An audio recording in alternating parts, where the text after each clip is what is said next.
Hello, here's News Reviewer, and I'm coming right now to try to do another my favorite uh, top 10 sort of list. And the other ones, you can check them out. I have done already 1993, 1999, 1998, just to name a few years. Basically, what I do is take the year, search what albums or films were released during that year, and I pick my favorite 10 albums or 10 films from that year. Some years I have a lot of ones that I remember, other ones I have to listen, pick a few. Obviously, I cannot listen to all the albums that were released on the year, but I basically pick some that interest me um, that I never heard to round up, if I don't have already, a list of 10 albums that I love or films.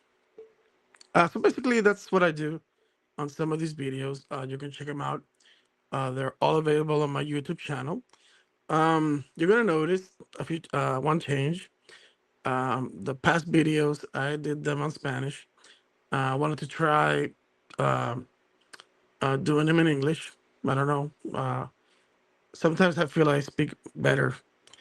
I don't know, even though it's not my main language. But anyway, that doesn't matter. I just wanted to point out that there's a difference between this one and the past ones. But it's the same concept. I'm just gonna be, hopefully, maybe reach a broader audience. Um, hopefully, I don't know. But anyway, this year, the year that I will be covering on this video is 1968. So on this year, um, my number one album. If you know me, you won't be surprised by it. But in all honesty, I had to discover a lot of new music, which is something I'm actually enjoying a lot. Because in some cases I discovered albums that I never thought I would like 1974 that I liked an album by Dolly Parton. I never thought I would, even though I may have heard a few songs of hers before. I think I knew her more for her film work rather than her music. But anyway, so it was an interesting year. Um, I listened to a few records. A few surprises for me, which I'm gonna go through them as I go through the list. Um, so anyway, starting at number 10, I picked Elvis Presley's album or soundtrack for Speedway. Now, I'm not a big fan of this movie period from Elvis, if I have to be honest. There were some good songs on a few of the films. But obviously it's hard if you're a fan of his music, because if the songs are tailored to a specific film. But I heard I've never seen the film Speedway, but I heard the record and I was surprised by it. I thought it had some good songs in it. Um, um, I think no, I don't know. There was some Nancy Sinatra, I believe, sang. But there were good songs on it.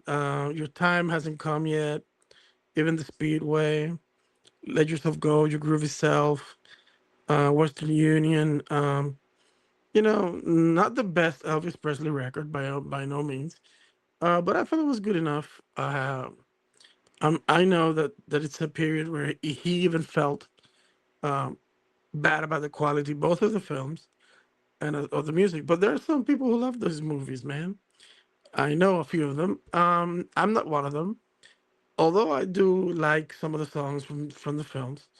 Um, so anyway, for number 10, I picked Elvis Presley's Speedway soundtrack.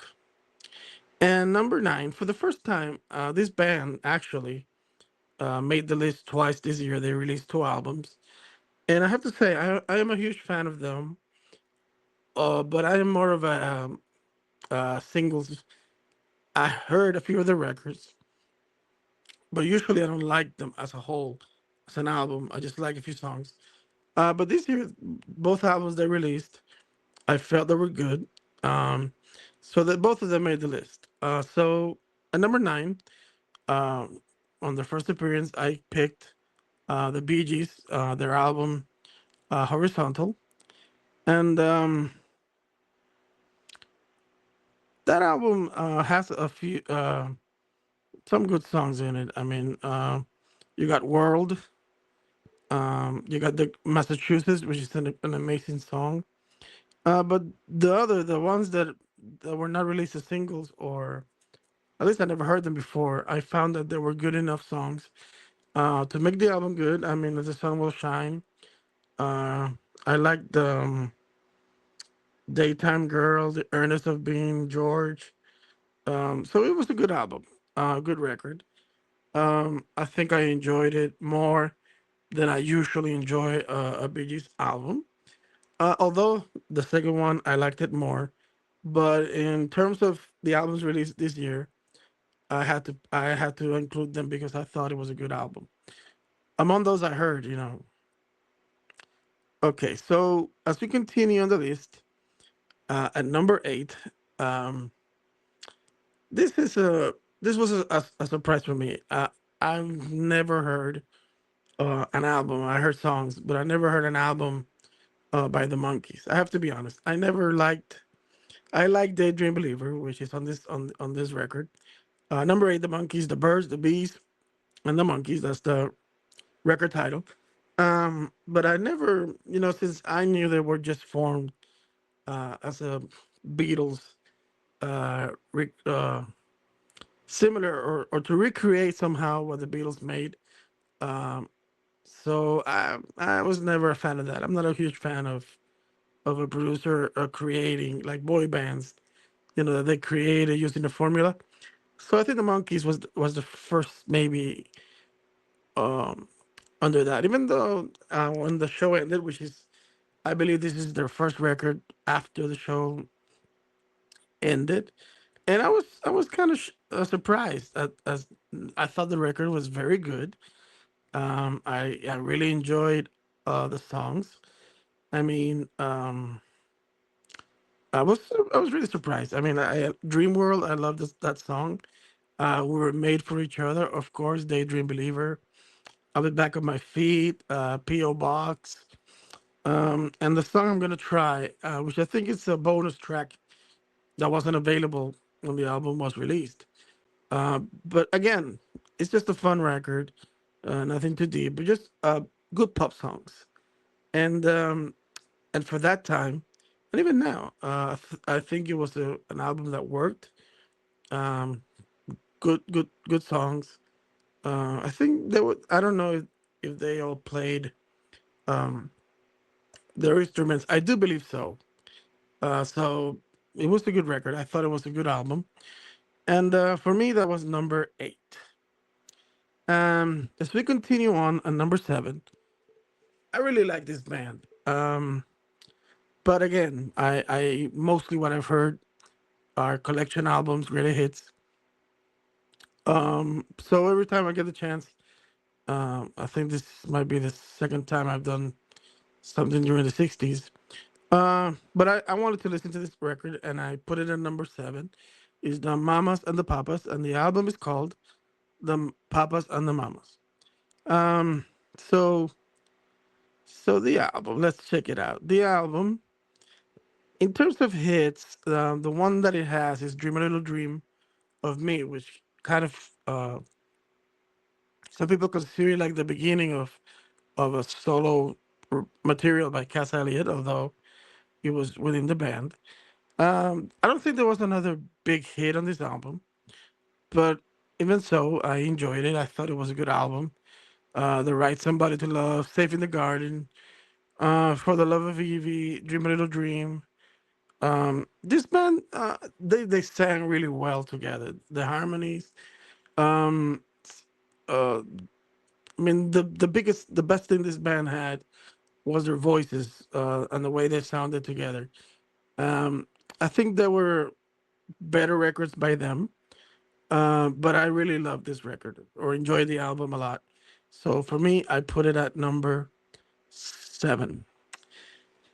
And now at number 6, I put this album at number 6, even though um, it's an album full of songs not written by the artist, but still, I really love her versions. And I'm talking about Joan Baez, and the album is Any Day Now. And it's a long record, a lot of songs, but all of them are written by Bob Dylan. So this was mainly a choice of maybe loving her versions of the songs, um, because most of them were recorded by Dylan himself. The only one that I don't think I've ever heard a version of him was the song "Love Is a Four-Letter Word," which I absolutely love. And I actually put the album at number 6 because I felt that her versions were really good. She has a great voice. Um, I mean, and she picked great songs. I mean, "Love Minus Zero," "You Ain't Going Nowhere," "I Pity the Poor Immigrant." "Tears of Rage" was the only one that I didn't kind of love. "Sad Eye Lady of the Lowlands," um, "The Waltz of Red Wind," "One Too Many Mornings," "I Shall Be Released," "Walking Down the Line." I loved her version of "Restless Farewell." Um, I don't love Dylan's version of this song that's available on the album. I love his live version that he sang for Frank Sinatra on his birthday. But John Baez's version was really, really good. I loved it.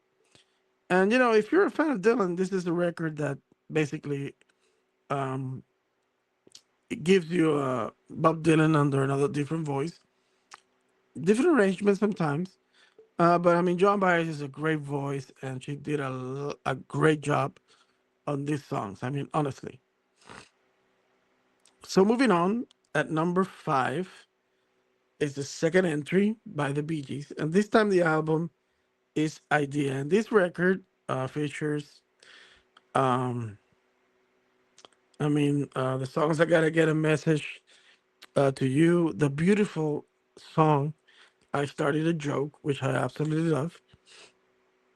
But the whole album, I mean, the album is full of great songs. "Let There Be Love," "Kitty Can," "In the Summer of the Years," of his years, I'm sorry. And what I mostly liked, because I think the Bee Gees sort of fall sometimes on the song sounding too similar.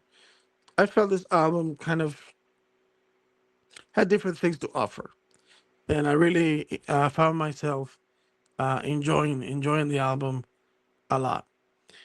And number 4, um, I actually selected the Birds, "The Sweetheart of the Radio," and this was for me because of most of the albums that I've heard from the Birds are basically Dylan covers with a few of their own songs. There was only one, I believe, on this record that was a Dylan song. This was mostly a country album, and I have to say that I really loved it. I really enjoyed it. Again, the Birds are great with harmonies and their psychedelic kind of sound, which is I think is great. "You Ain't Going Nowhere," which is the Bob Dylan one. "The Christian Life," "You're Still on My Mind," "100 Years from Now," "Blue Canadian," "Life in Prison." Um, really a great record. I thought it was a great album. Very simple record. But I really loved it. I really loved the album, and for me, I put it at number 4. And now we go to number 3, and this one to me is the biggest surprise. Um, and it's the album by the Rolling Stones, "Beggar's Banquet." Now, um, I am not the biggest fan of the Rolling Stones, although I respect them, and I know that they have been a staple of music for a lot of years, and they have managed a long career. But I love some of their songs, I really do. But every time I tried to kind of listen to a full album, I just couldn't get into it. But this album, I found myself, I actually surprised myself, and I said, "Wow, finally, I found a record that I absolutely like." Most of the songs. And hopefully I'll keep finding albums by the Stones that I love, that I like. Um, but this one was really good. I mean, like I said, I was not expecting myself to like this record as much as I did. But I have to say that, I mean, the opening track, "Sympathy for the Devil," it's a great song. I mean, lyrically, musically, it was a unique song, and I really thought it was a great song to open the album. But then continues to No Expectations, Dear Doctor, I love Jigsaw Puzzle, Street Fighting Man, another great song, um, Factory Girl, Salt of the Earth.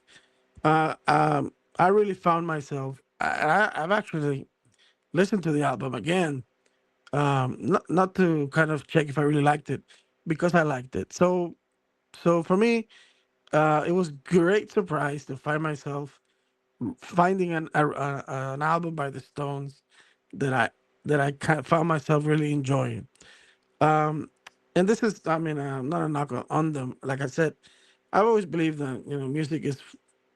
Uh, I mean, every band I believe has an audience. So in that sense, I believe that this was a great surprise for me. Great album. So we go to the top two, and on the number two, I'm actually gonna go with "Bookends" by Simon and Garfunkel. I mean, Simon and Garfunkel. I mean, Paul Simon for me is one of the best songwriters ever of all time. And this was a great record. It was very, very varied. I won't say experimental, but varied. Let's just leave it at that. Um, America, great song. Old Friends, Bookends, Faking It. They included here Mrs. Robinson, although they released it on the Graduate soundtrack. Hazy Shade of Winter, another great song. At the Zoo. So this is a very good album. I really, I really like it. And of course, after this one, I think they released their masterpiece and last album, Bridge over Troubled Water. So I mean, and the voices. I mean, these two guys sound so amazing together that it's just completely um, great artist and band to listen to. So, number one for me, 1968. If you've seen other videos by me, I know you won't be surprised, and I even have to show it because I have it. The Beatles' White Album. Easily, this is my favorite record of all time. Not only by the Beatles, but my favorite album. I mean, I remember when I bought it. Um, I discovered the Beatles, and I started with the red and blue, like many people do, and then I started going. I used to work with my dad, and he paid me for that day, and I would go to the record store to buy each Beatle record, and I got to the White Album, and I remember I got home. I had the stereo in a kind of a high place where I put the chair, put the CD, and on my knees, I stood in front of the radio reading the lyrics, and man, I was hooked. And from that point on, this is an album I can listen to 1,000 times, and 1,000 times I love it. I know that there are some eclectic moments in the album that maybe throw some people off, like Wild Honey Pie or Why Don't We Do It on the Road. But it's even that for me, it was make this record so great. It has everything. It's so varied, and you get the best from John Lennon, you get the best from Paul, you got great contributions by George Harrison, and even Ringo threw in a good song there. So, I mean, back in the USSR, Dear Prudence, Happiness is a Warm Gun to me is one of the best songs in the album. Sexy Sadie, Helter Skelter, Blackbird, While My Guitar Gently Weeps, Long, Long, Long, and even the ending with the song Good Night, perfect. And I mean, to me, it's simply the best album, and I have to put it at number one as the best album released in 1968. So that's my list. That's my top 10 for 1968. I will be coming back. I won't do movies from years, uh, maybe 80s and below, because in terms of movies, it's harder to see them because they last more time than an album, or an album I could listen to it anywhere. Not so films. So I did pick a few movies that I liked from 1968, like Planet of the Apes, Rosemary's Baby, Funny Girl, Yellow Submarine by the Beatles. But I cannot do a top 10 of this year specifically. But anyway, in terms of albums, number one, the White Album by the Beatles. Remember, if you like the content, subscribe to the channel. And I'll be coming later with movie reviews for Toy Story 5 and Supergirl, which starts this week. So hopefully I'll get to do a review of those two films. I already saw Toy Story. I'm going to wait to see Supergirl. And then I'll try to do a video reviewing the two films. So anyway, see you later and take care. Bye.